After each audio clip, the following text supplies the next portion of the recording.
I did my MBBS from New Vision University, Tbilisi, Georgia. I'm from Tamil Nadu.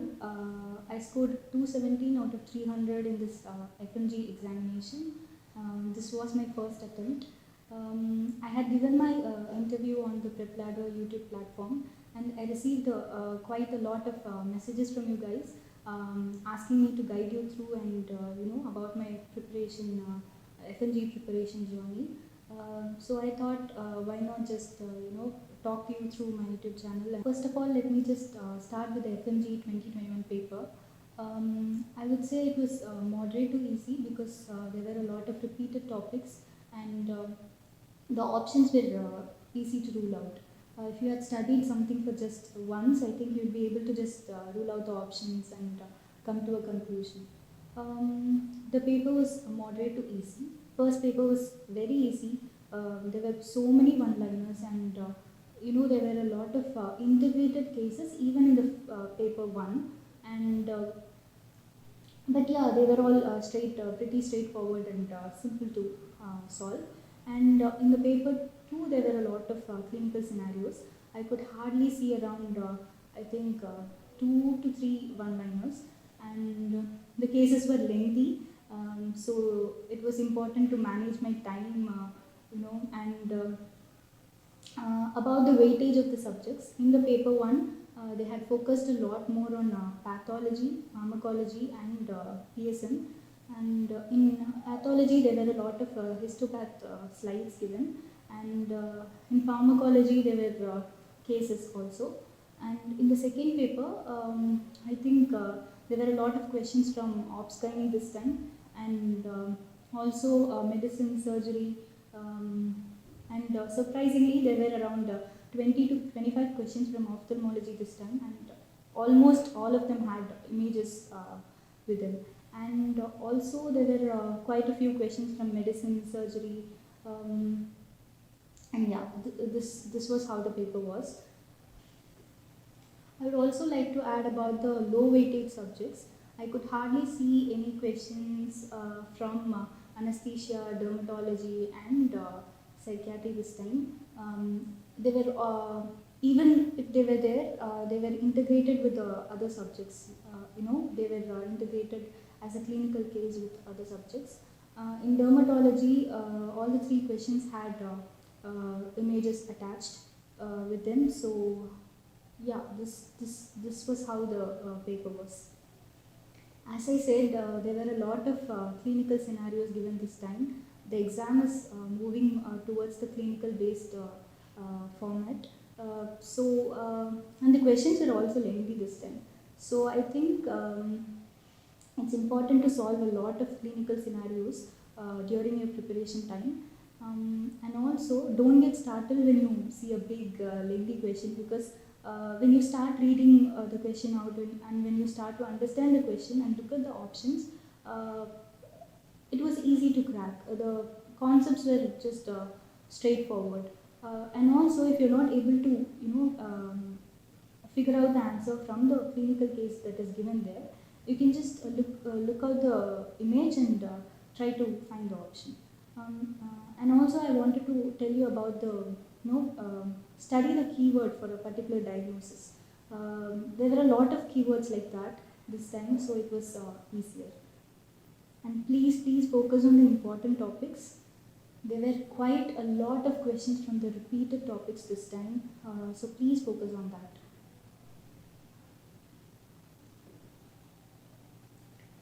Now I'm going to tell you about my preparation journey. When did I start preparing for the exam, and what resources I had used for my preparation.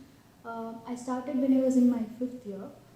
At the time, it used to be like on and off. Sometimes I used to watch the lectures and take my own notes. The other times I used to, concentrate on my academics. My full-on preparation was for 6 months. I was supposed to give my exam last time. I'm in December 2020, but due to the COVID travel restrictions, I could not reach India. So I had a lot of time in my hands, and I used it for my revisions and to solve MCQ. So during my 5th year, I just used to watch the lectures and take my own notes. Whenever I had time, I just used to go through the handwritten notes of mine, and I did not solve a lot of MCQs those days, and that is the one thing I regret, because if you when you start your preparations, if you just go through the questions, it's easier for you to build your concepts well, and also to revise when you tend to forget the subject after you study. Just go through the revisions, rapid revisions, and also go through the MCQs. As you keep solving the MCQs, you would remember and consolidate everything whatever you have learned, and also focus on the images. Once you see a given image, you will be able to recall all the other associated concepts. So please do that. And about the resources I used for my preparation, I purchased a PrepLadder whole package, and I was using them for my lectures. And for revisions, for question solving, I watched a lot of Unacademy videos. There are a lot of free videos available on Unacademy, and you have awesome Q&A sessions. You have a lot of mentors on Unacademy and also on PrepLadder. So I just used both. To study, I used PrepLadder, and to revise, I used Unacademy.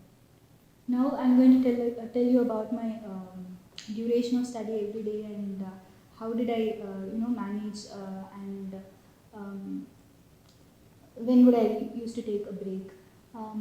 My study hours were 9 hours per day when I started my preparation, and when the exam was near, I used to do around 12 hours of study. I had this session of studying for 3 hours. I used to do it thrice a day, so it was like 9 hours per day. And during my exam, it was 12 hours per day. And I used to divide the 3-hour session into 3. I used to study for 15 minutes and then take a break of 10 minutes, and again repeat it throughout my day. And when I study, around 30 to 40 minutes, I used to study the lectures and just revise my notes. And around 10 to 20 minutes, I used to solve MCQs and watch, interactive Q&A sessions. And also focused on the image-based questions during that time. So when you start your FMGA preparation, when you're doing your university, when you're studying for your MBBS, it's important to balance between both of them. It's really hard, but then just focus on the concepts. The concept is going to remain the same. Whatever you study for your FMGA preparation, you can use them for your academics, and try to build your concepts right from the first year of your MBBS, and try to learn everything. And if you're studying for anatomy or physiology, just go through your academics and watch your lecturers' notes, and attend all your classes. At the same time, just try to figure out the important topics which are being asked on the FMGA exam. That way you'll be able to cover both, and just focus on your concepts. Don't cram anything. You can easily crack, you can easily balance these both.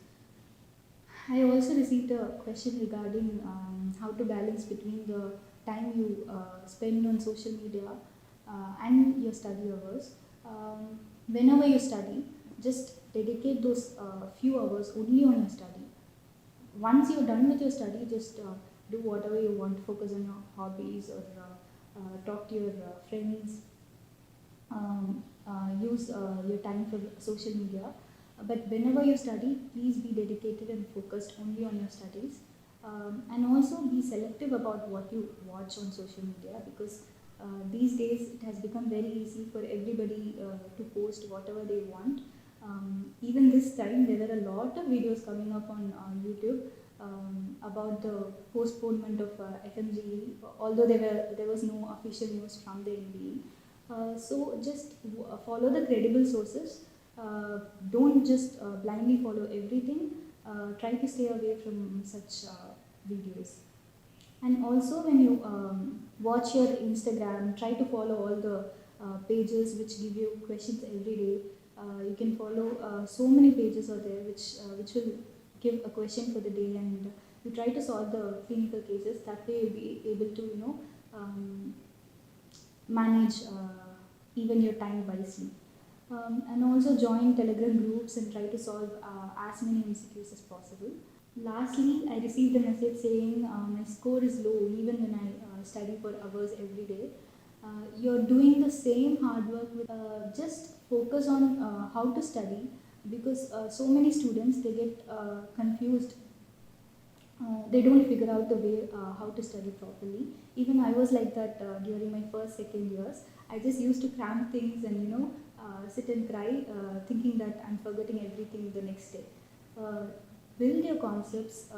Cramming information won't work anymore, especially the exam shifting more towards the clinical based scenarios. Focus on the concepts. Try to revise again and again. It's going to be hard, but it will be worth it. So keep revising. I know it's hard to revise, but just keep revising. Revision is the only way to crack any entrance exam. So please revise again and again.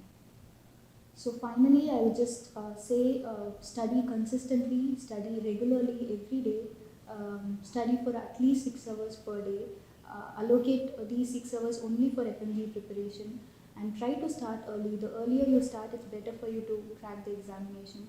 Just go through the past year papers and get to know the type of questions they're asking, and get to know the important topics which are being asked every year, and focus more on the image-based questions. If you're not able to figure out the clinical scenario, the image would be helpful for you.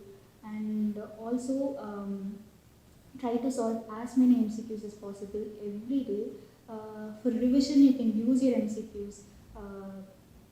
When you start studying, study for a few minutes, and the remaining few minutes just try to solve as many MCQs as possible, and take it as a learning process. Don't think that you should get everything right. You're just going to learn from your MCQ solving, and you're going to pick up your speed, and you'll learn the way to solve the MCQs. So just see it as a learning process. That's what I would say. And also, one thing I regret now is that I used to do a lot of self-study, but I never used to discuss much with my friends. So if you have your friends, just go for a group discussion, allocate a day, and try to discuss whatever you have learned the whole week. It would be really helpful for your friends as well as for you. Finally, I'm going to post a lot of videos about my FMG journey, and if everything goes well, I'm going to take you through my journey of getting my internship and everything. Hopefully, PG preparation also. Please stay connected and leave all your queries on the comment section below. Please feel free to ask any questions, any doubt you have regarding FMG preparation. I'll be always happy to help, and I'll be glad to be a little part in your journey. Thank you so much for watching. It will take around 6 months for me to get my NOC from my state medical council. So I'm willing to answer all your questions. Please post your questions on the comment section below. And if you like this video, please share it with your friends. Let them also get benefited. Thank you so much. Thank you for watching.